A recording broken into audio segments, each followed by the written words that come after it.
So this is my first attempt at lifting my bike using this Venom Paddock stand.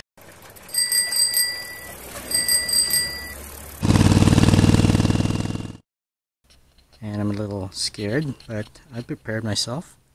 Watched a lot of YouTube videos. There's not a whole lot using these types of paddock stands.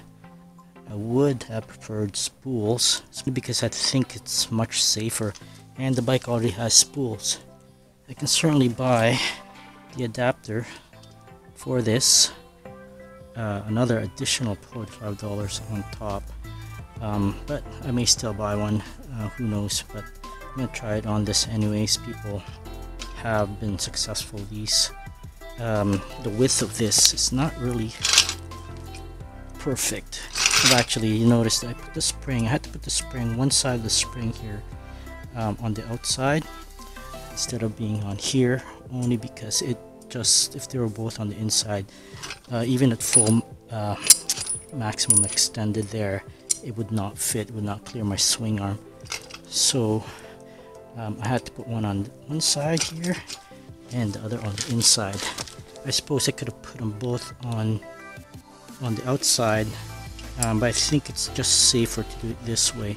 Now what I've found to be even more safe is that if I squeeze this in full and lock it in place, then once it's on the swing arm, I would just release it and it locks the swing arm in place and makes this fully rotational here for the lift, and I think that makes the most sense. So that's what I'll do right now. Lock this in place, and before I do that, I'll just put this nearby here. Then I'll prepare the bike. This, I think, is the absolute safest way to do this, other than having a second person help you. But I'm usually alone when working on my bikes. A pipe that'll fit into the swing arm pivot, block of wood for the stand, and a car stand, and I'll show you where this goes. So bring these two out to this side, insert this tube in there, and that's already locked in place, and as you can already see where this is going.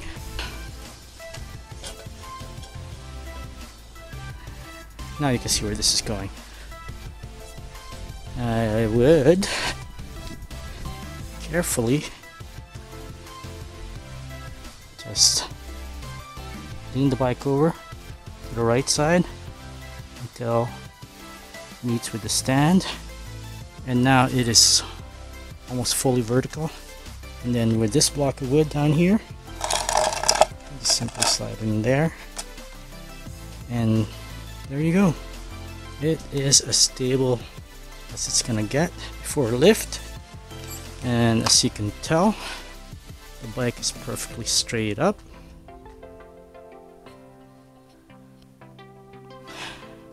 And it's not moving anywhere. Now I can proceed to get the stand on the swing arms and just make sure they're even on both sides. Like that. Now that I've got that in place, I will just release this, and there you have it. Locked the swing arm in place, making this fully rotational. And then at this point, I would just stand up on this side of the bike, just because I trust the kickstand more on the block than this car stand on this side. You know, this is probably safer, but either way, I would stand on this side, hold on to this part of the bike, strongest part, so that if it ever falls on that way or this way, I've got my arm here and I've got my body here protecting this side, but it's not gonna go anywhere. So got it right there. Now, put this in place, just put pressure on the rear stand here, and then start lifting. Slowly, without be rushing. And once that's down on the ground, that is perfectly safe. There you have it. I think that was the absolute best way of lifting your bike with a rear stand, paddock stand alone.